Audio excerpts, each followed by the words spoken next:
LCID stock lost 11.82% on above average volume of 122.6 million shares. Yesterday, the 12th of July 2022, it was the most active stock, and the company indicated yesterday as well that the number of vehicles delivered was 1,406, as against what was expected, which was 2,000. All of these meet the price war it is going through with Tesla. Okay, so we also found out that because it had fallen below 10%, it was now placed on the short sell restricted list, and what that indicates is that it's because it has fallen below that, it has been restricted, meaning that it's going to cost a lot more money to sell it short. But even at that, may still have continued to happen. We also know that the short interest is around 26.51%. But even with all of those negative news, the folks at Schaefer's Investment Research are also pointing out that it seems also market participants are buying that deep, especially call traders, so option traders. They are buying call traders, you might say. They are buying that deep. When they wrote this piece, 236,000 calls and 8,000 puts had exchanged hands. But you can see the calls were by far more, and all of those were double the intraday average amount. Okay, and the one that the particular strike price that saw the most activity was the $7.5 strike call. It was the most active of those transactions, of all the options activities going on then. And also the call put volume ratios also was or is 3.02%, indicating or validating that. We can equally see here as well that the let's see, the put call average, which is 0.3, still a validation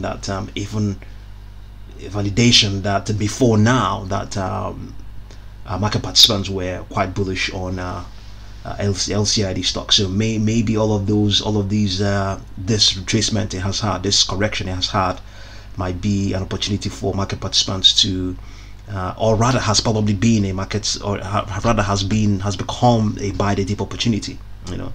So what we're seeing here is that yes, indeed, there's also another thing about the option figures. Let's see what it's indicating. Volatility. Is there any volatility index? There isn't any there.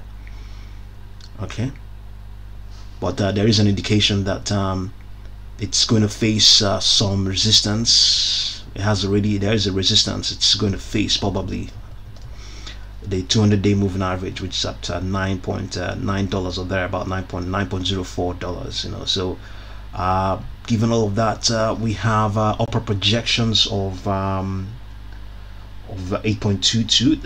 It was rejected. That was where it was as of the 11th of July. It got the resistance there. So there's a good chance it can rebound towards those levels and even challenge its challenge its 200-day moving average, which is around $9.14. But there are downward projections. There are downward projections all the way down towards 4.51, but it hasn't reached these sort of levels. 4.51 in probably you have to go all the way back to some time. It may not have ever reached those sort of levels, but indeed it has definitely come as low as 5.42. 5.42 was where it was. I want to believe this is yes, as of not very long ago. It was rallying from those levels. And another interesting thing about what's going on right now is that since the last 12 trading sessions, it has been positive 9 out of those 12 trading sessions. So the logic we have here on Charles Schwab is indicating that it is rallying within a longer term bearish trend. Okay, and also outperforming the S&P 500. I want to believe that momentum is still strongly bullish, even with this retracement. And the unbalanced volume indicator is still positive, and suggests that buyers are still presently more active than sellers, even with this retracement. That's really interesting.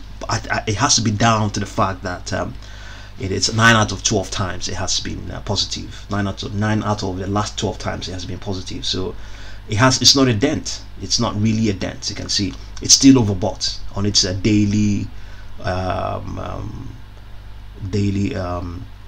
momentum oscillator. You know, it's still very much in the overbought condition there. You know, so let me get back to the charts now. So upper projections of 8.28, and indeed there are downward projections. You know, downward projections. So let's see whether there are projections on the weekly chart. Let's see what they are indicating. Yeah, there are projections that we have 15.91, and above that we have 22.0, 22.06, 26.95, 31.84, 38.89, 47.76, 73.65. So well, maybe this might be the catalyst that might propel it even towards those sort of levels, towards the $15 and some fraction. You know, so last time was at those sort of levels. 12.97 was sometime in January. Has it ever been towards $15? Yeah, something close to that was last year as of October. October 6th, it was at $15. So it has to be, yeah, that period is coming back. Maybe it might get to those sort of levels, but yeah, $15 and some fraction, that's what we have on its more ambitious upper projections on the weekly chart. Let's get that again.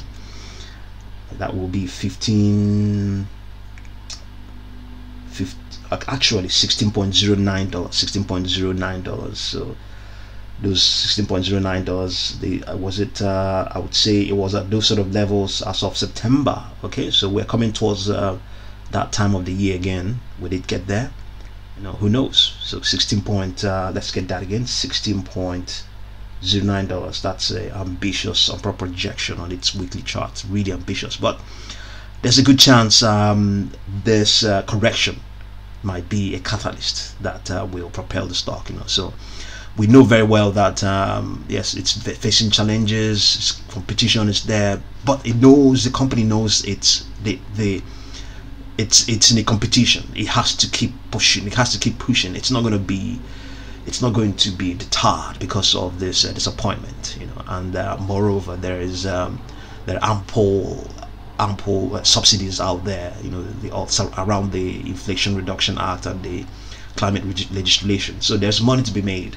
You know, I think they're definitely going to get back and get these numbers right the next time. You know, there's no guarantee that will be the case come the next earnings outcomes, you know, or come the next time they will deliver their delivery numbers. But they know there's money to be made. You know, the US government has placed the subsidies. You know, they're dangling the subsidies in their face. They're just hanging apples. They just need to do what they need to do and grab them. You know, so this is all that probably market participants are seeing, and this is what the algos may have seen, and they are projecting, you know, prices all the way towards $79. You know, so I mean, from all indications, buyers are not deterred at all. They're not deterred. You know, so see what you make of LCID stock, and thank you very much for watching this video.